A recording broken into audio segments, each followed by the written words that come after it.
ओम शांति। आज 9 मई 2022 है और आज प्यारे बाबा के साकार रूप से चले हुए मधुर महावाक्यों को स्पष्ट करेंगी आदरणीय आशा दीदी।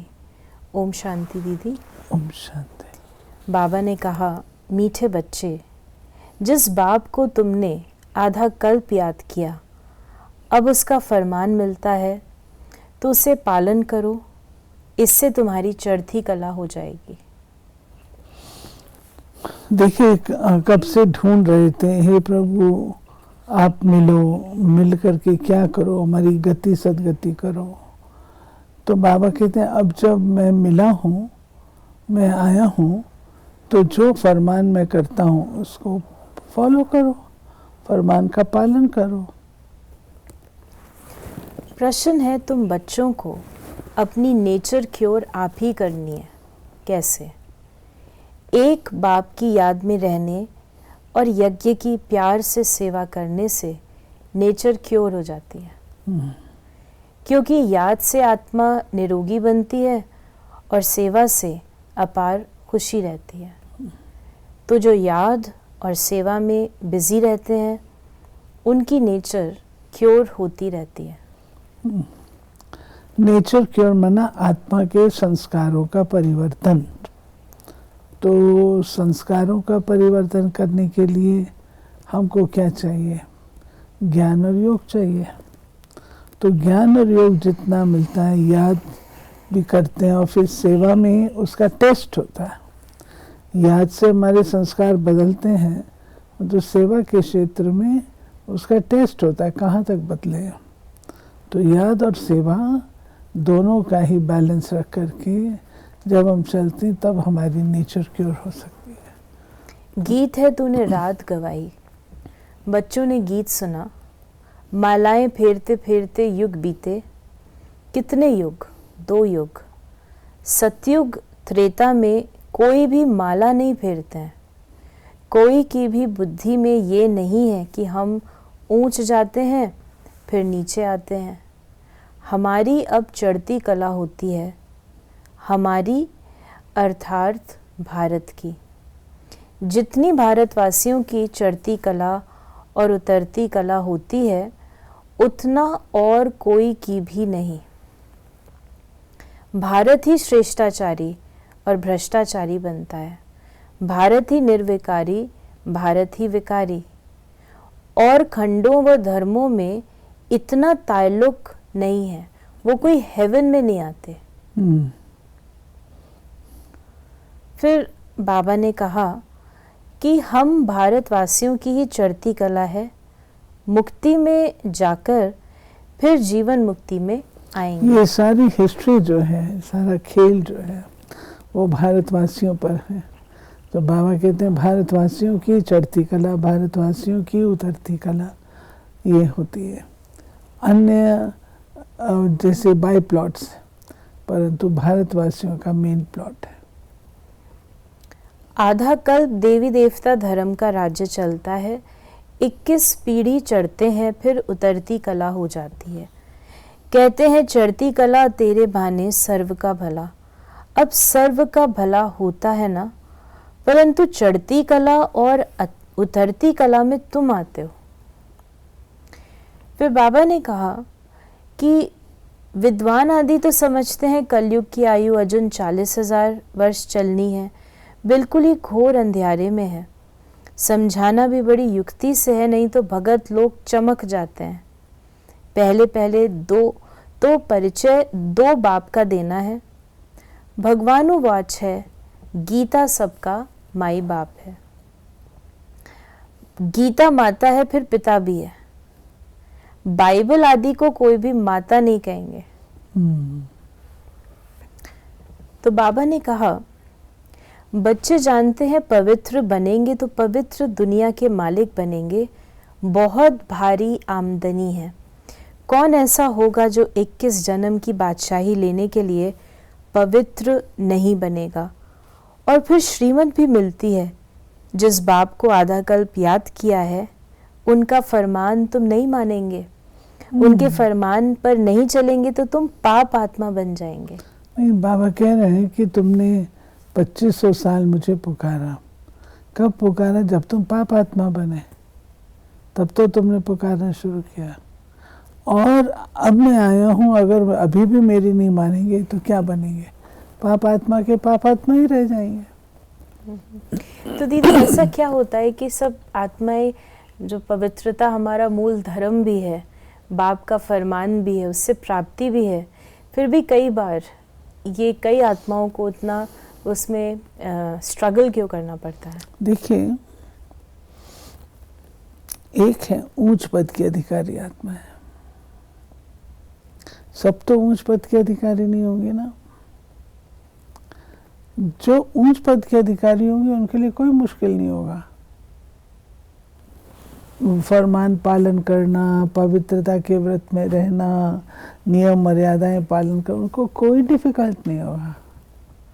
ऊंच पद के अधिकारी।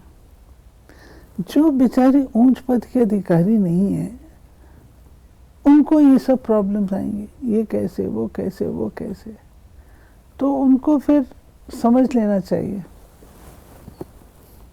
कि हम उच्च पद के अधिकारी नहीं है, या उच्च पद पाना है तो फिर हम उच्च पद पाना है। तो देखिए, आपके ये नेचुरल राजाई के संस्कार होते हैं। जब आपकी आत्मा शुद्ध है, पवित्र है, आप को वो चीज़ खींचती है, तुरंत खींचती है। क्या कारण है? कोई व्यक्ति एक दिन में सब मर्यादाओं का पालन चालू कर देता है और एक उम्र बीत जाती तो भी नहीं कर पाता है। क्या कारण है?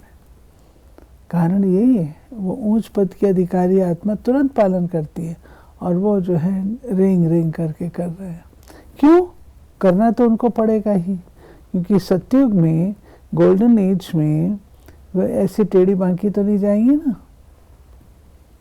लेकिन अगर अब भी वो चाहे तो पुरुषार्थ करके आगे जा चाहे तो ना, चाहते चाहना भी तो उत्पन्न हो। ओके, ठीक है। तो बाबा ने हम बच्चों को कहा कि तुम्हारी आत्मा क्योर होने से शरीर भी क्योर हो जाएगा। सिर्फ बाप की ही याद से तुम पतित से पावन बनते हो। पावन भी बनो और यज्ञ की सेवा भी करते रहो। इतना समय दोनों काम करने हैं। पवित्र भी बनना है, पावन भी बनना है और यज्ञ की सेवा भी करनी है। बाबा ने शुरू में जो कहा कि तुमको फरमान पालन करना है, याद और सेवा के बल से नेचर क्योर करनी है। तुम अभी राजयोग की पढ़ाई करते हो। वो लोग भी कहते रहते हैं कि गॉड फादर आ गया है। कहाँ है? ज़रूर, सो तो ज़रूर होगा ना। विनाश के लिए बॉम्ब्स भी निकल चुके हैं। ज़रूर बाप ही हेवन की स्थापना, हेल का विनाश कराते होंगे। ये तो नर्क है ना। कितना लड़ाई मारामारी आदि है, बहुत डर है। बच्चों को कैसे भगा कर ले जाते हैं, कितने उपद्रव होते हैं। अभी तुम जानते हो कि ये दुनिया बदल रही है। देखिए, दोनों रूप से बदल रही है, प्राकृतिक रूप से भी, भौतिक रूप से भी और अभौतिक रूप से भी। दोनों रूपों से बदल रही है। बाबा ने कहा कि ब्राह्मण सो फिर देवी देवता बनते हैं। तुम उन ब्राह्मणों को भी समझा सकते हो कि तुम कुक वंशावली हो। कहते हो ब्राह्मण देवी देवताएं नमः। ब्राह्मणों को भी नमस्ते, देवताओं को भी नमस्ते करते हैं, परंतु ब्राह्मणों को नमस्ते तब करें जबकि अभी हो।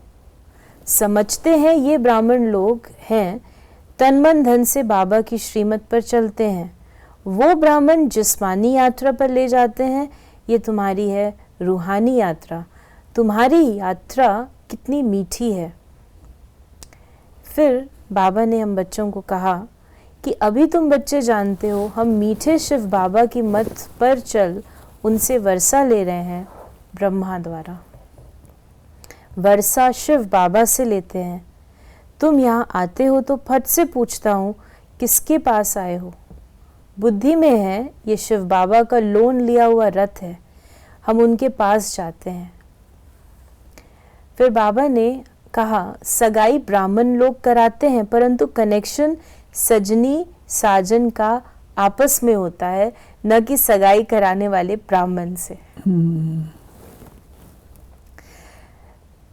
तुम्हारा भी साजन है शिव। फिर किसी देहधारी को तुम क्यों याद करते हो? याद करना है शिव को। ये लॉकेट आदि भी बाबा ने बनवाए हैं समझाने के लिए। बाबा खुद ही दलाल बन सगाई कराते हैं, तो दलाल को याद नहीं करना है। बाबा हमेशा कहते हैं कि शिव बाबा को याद करो, मेरे को याद नहीं करो, क्योंकि स्वाभाविक है जैसे भक्ति में हमने देहधारी देवताओं को याद करना शुरू कर लिया, क्योंकि उनको याद करना सहज होता था। आत्मा तो दिखती नहीं है, तो ऐसे शिव बाबा नहीं दिखता है, मतलब शिव बाबा का सारा ही ज्ञान ब्रह्मा अपने में धारण करके हम बच्चों से मिलते हैं, मुलाकात करते हैं, पढ़ाते हैं, रहते हैं, संगठन में हमको कंपनी देते हैं। तो स्वाभाविक है बच्चों का ध्यान शिव बाबा से हट करके ब्रह्मा में चला जाता है। परंतु ब्रह्मा बाबा कहते हैं कि दलाल से थोड़ी लगवाना होता है, योग लगाना तो शिव बाबा से है। फिर बाबा ने हम बच्चों को कहा कि ये पूजा के लिए बड़ा लिंग बनाते हैं, बिंदी की पूजा कैसे हो? कहते भी हैं भ्रुकुटी के बीच चमकता है अजब सितारा। तो आत्मा का बाप भी ऐसा होगा ना? बाप को देह नहीं है, उस स्टार की पूजा कैसे हो सकती है? बाप को परम आत्मा कहा जाता है, वो तो फादर है। फिर बाबा ने कहा कि शिव बाबा तो भोजन आदि नहीं खाते, तुम पवित्र भोजन बनाते हो तो याद में रह बनाना चाहिए, तो उससे बल मिलेगा। फिर बाबा ने आज बाबा ने जो कहा कि भोजन बनाओ तो याद में रह करके बनाओ। देखिए, एक होता है भोजन, एक होता है प्रसाद। तो बाबा हम बच्चों को क्या कहते हैं? तुम सब हो ठाकुर, तुमको जो भोजन करना है वो कौन सा करना है? शुद्ध और पवित्र करना है, जिससे तुम्हारी मनसा जो है वो बलवान बनती है, शक्तिशाली बनती है। तो भोजन से भी बल मिलता है। आज बाबा ने हम बच्चों को वरदान दिया, अमृत वेले 3 बिंदियों का तिलक लगाने वाले क्यों क्या की हलचल से मुक्त अचल अडोल भव। बाप दादा सदा कहते हैं कि रोज अमृत वेले 3 बिंदियों का तिलक लगाओ। आप भी बिंदी, बाप भी बिंदी, और जो हो गया, जो हो रहा है, नथिंग न्यू, तो फुल स्टॉप भी बिंदी। ये 3 बिंदी का तिलक लगाना अर्थात स्मृति में रहना, फिर सारा दिन अचल अडोल रहेंगे। क्यों क्या की हलचल समाप्त हो जाएगी। जिस समय कोई बात होती है उसी समय फुल स्टॉप लगाओ।